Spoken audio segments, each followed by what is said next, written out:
êtes sur Midi 1 et soyez les bienvenus dans ce nouveau numéro de l'invité de la rédaction. Accroître la promotion socio-économique des femmes, des enfants et des jeunes défavorisés pour une société juste et équitable à travers un développement participatif et durable, c'est l'une des grandes missions que s'est fixée l'ONG Alphadev. Pour atteindre ces objectifs, l'organisation mise sur l'alphabétisation des populations qui pour elle est un levier crucial et essentiel pour l'émancipation socio-économique des citoyens. Pour avoir un éclairage sur les différentes initiatives mises en place par Alphadev, nous recevons Fatoumata Soli, coordinatrice de programme à Alphadev. C'est un plaisir de vous recevoir. Merci beaucoup, le plaisir est à moi. Madame Soli, Alphadev a récemment lancé le projet Alpha Numérique. Quelle est son importance et quels sont ses grands axes d'intervention? Voilà, merci donc pour l'invitation. Donc le projet Alpha Numérique, c'est un programme, c'est une nouvelle initiative qui vient vraiment améliorer notre offre de formation des jeunes déscolarisés et analphabètes. Parce qu'on est dans l'ère numérique, donc on voit que on ne peut pas faciliter l'insertion de ces jeunes filles sans pour autant qu'elles puissent utiliser le numérique. C'est pourquoi cette fois-ci, on a introduit l'alpha numérique dans l'offre de formation des centres d'apprentissage populaire, qui est un espace qui reçoivent des jeunes déscolarisés ou analphabètes, parce qu'on est dans la banlieue où il y a plusieurs jeunes qui n'ont pas eu la chance d'aller à l'école par diverses raisons. Donc ces jeunes-là, on leur donne une deuxième chance pour qu'ils puissent vraiment être insérés dans la vie socio-économique. C'est pourquoi on a mis ce programme en masse. Donc on a eu à former plusieurs jeunes de 2011 à maintenant. On a eu à former plus de 300 jeunes. Et cette fois-ci, on a dit que pour que ces jeunes vraiment puissent accéder au marché du travail, il faut impérativement qu'on introduise le numérique dans la formation de ces jeunes-là. Cette année, c'est plus d'une soixantaine de jeunes filles qui participent à ces formations. Quel accompagnement spécifique reçoivent ces jeunes filles et quelles sont les perspectives que vous leur offrez à l'issue de cette formation? Voilà, cette année, on a ciblé 60 jeunes filles qui ont vraiment eu à être formées sur des métiers comme la couture, l'électricité, la mécanique auto, la menuiserie, etc. Donc, en plus de la formation digitale. En plus de la formation digitale, parce que la formation en métier est articulée à l'apprentissage des langues. Parce que nous, vraiment, notre socle, c'est l'alphabétisation. Donc, on est une organisation qui, par l'alphabétisation, par le biais de l'alphabétisation, participe au développement socio-économique des populations. Donc là, les filles, les jeunes ont eu cette formation en articulant la formation avec l'apprentissage des métiers. Donc, cet apprentissage des métiers-là prenait 3 ans de formation. Et cette fois-ci, on a dit qu'il faut qu'on réduise le temps de formation pour que ces filles-là puissent accéder rapidement au marché du travail. Donc, on a formé 60 jeunes filles qui bénéficient de la formation en alphabétisation numérique, qui utilisent l'ordinateur, mais aussi qui vont utiliser pour la première fois avec la filière couture, parce qu'on a diverses filières, donc on va expérimenter avec la filière couture, qui vont être initiés à la broderie numérique qui va leur permettre vraiment d'accéder rapidement au marché du travail. Et on a une salle de couture et cette salle-là va être valorisée par ces jeunes filles-là qui vont vraiment faire des offres de services au niveau de la broderie numérique, au niveau de la banlieue. Pourquoi votre organisation non gouvernementale a fait le choix de miser sur cette catégorie socio-professionnelle, les jeunes filles, et pourquoi le choix de la banlieue dakaroise? Parce que là, on a vu dans le département ou dans la localité où nous sommes, donc on a vu qu'il y a beaucoup de décrochage scolaire. Donc il y a beaucoup aussi de jeunes filles qui n'ont pas eu la chance d'aller à l'école, comme je le disais tantôt, par diverses raisons. Parfois il y a des problèmes d'état civil, parfois il y a les mariages précoces, parfois il y a l'insuffisance de moyens au niveau des parents. Donc c'est vraiment ces difficultés-là. Et on a vu que en général, au Sénégal, il y a des possibilités de formation pour les jeunes.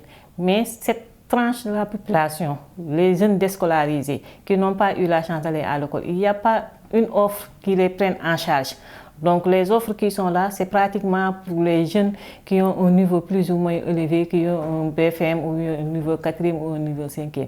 Mais un jeune qui n'a pas eu la chance d'aller à l'école ou un jeune qui a quitté l'école au niveau C ou au niveau CM1. Donc il n'y a pratiquement pas d'offres. S'il y en a, ce n'est pas beaucoup. Et Alphadev a décidé de combler ce manque et a aussi mis en place une stratégie qui repose essentiellement sur l'utilisation de l'approche reflet.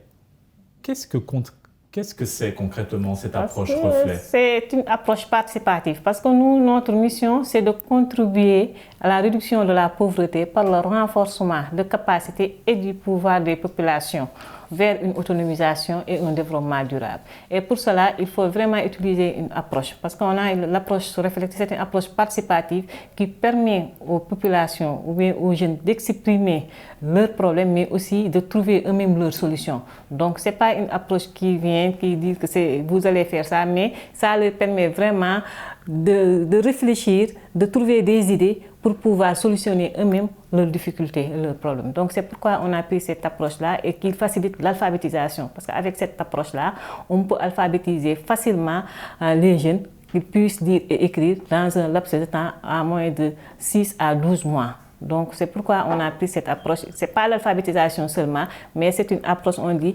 réflexion-action. Donc il faut réfléchir, il faut poser des actions, il faut trouver des solutions, il faut mettre ces solutions en œuvre. Donc ce n'est pas quelqu'un qui nous vient d'extérieur qui va venir résoudre nos problèmes ou bien nos difficultés. Mais c'est nous-mêmes qui vont prendre en charge notre propre développement. Des solutions locales aux problèmes locaux. Aux problèmes locaux. Donc, c'est pourquoi vraiment, nous, on utilise cette approche réflecte-là dans tous les programmes qu'on met en œuvre au niveau de nos zones d'intervention. AlphaDev existe depuis 2003. Quelles sont les autres initiatives dans le cadre de l'alphabétisation des populations que vous avez mises en place dans le pays depuis la création de votre organisation? Bon, présentement, on est aussi sur les enfants de 9 à 14 ans. Parce que aussi, on a vu qu'il y a des enfants aussi, parce qu'on était au niveau des femmes, parce qu'on a développé des programmes. Femmes et les jeunes filles. Des femmes et les jeunes filles. Donc les jeunes filles, ce sont des jeunes âgés de 15 à 25 ans. Mais on a développé des programmes pour les femmes de plus de 25 ans à 50 ans et plus. Donc ces femmes-là, à travers l'alphabétisation, on les a aidées vraiment à se développer de façon économique. Elles ont réussi à mettre en place leur propre entreprise d'économie sociale et solidaire à travers l'alphabétisation. Et là, on est au niveau des jeunes qui sont déscolarisés et ça, grâce à l'alphabétisation articulée à l'apprentissage des métiers, ces jeunes filles-là, aujourd'hui, ont des emplois dans les entreprises au niveau vraiment de Dakar. Donc, il y a d'autres qui ont développé leur propre micro-entreprise. Et maintenant, on a vu que pour éviter qu'il y ait demain des jeunes qui sont déscolarisés ou analphabètes, il faut prendre vraiment le problème à la source. C'est pourquoi vraiment on est allé au niveau des quartiers pour voir les enfants de 9 à 14 ans, parce qu'on a vu pas mal d'enfants au niveau de notre zone d'intervention. Alors comment les populations accueillent-elles vos initiatives? Vous allez à la rencontre des populations, vous les sensibilisez, donc puisqu'on parle des enfants, vous parlez aux parents, comment accueillent-ils votre message? Parce que nous, on a une approche communautaire. Parce qu'on ne vient pas écrire comme ça un projet, on vient consulter les populations, leur dire ce qu'on veut et les populations avec nous vont vraiment faire, à travers l'approche réflecte, on fait vraiment une analyse de la situation pour voir est-ce que réellement ce besoin est là. Et si le besoin est là, vraiment on procède vraiment à la mise en œuvre, à l'élaboration et la mise en œuvre de ce projet. C'est pourquoi avec les enfants de 9 à 14 ans, on a pour 4 classes passerelles, les cercles au niveau local. On les appelle des centres d'apprentissage au niveau local. Donc ces centres-là, chaque centre a au moins 40, parce qu'on n'a pas assez de moyens, mais on a une demande vraiment qui est très forte qu'on ne peut pas, qu'on ne peut pas prendre tous. Donc on s'est limité à 40 par zone. Donc ces enfants-là vont être alphabétisés. Donc on va les encadrer au bout de 3 ans. Donc par une alphabétisation qu'on a bilingue entre le français et le wolof. Donc ces enfants-là vont au bout de 3 ans. Ceux qui ont le niveau pour continuer leur système scolaire formel vont continuer leur système scolaire formel pour poursuivre leurs études. Ceux qui n'ont pas ce niveau-là vont rejoindre le centre d'apprentissage pour la formation professionnelle. Pour que ces enfants-là qui sont dans les quartiers, qui n'ont pas accès à l'école par diverses raisons, au bout des 3 ans, puissent vraiment être des enfants soit en formation professionnelle, soit en formation scolaire, cycle normal de formation. Merci Madame Fatoumata Soli pour cet éclairage. Nous rappelons que vous êtes coordinatrice de programme à AlphaDev. Merci beaucoup. Et merci à vous d'avoir suivi cette émission. Très bonne suite des programmes sur Midi 1.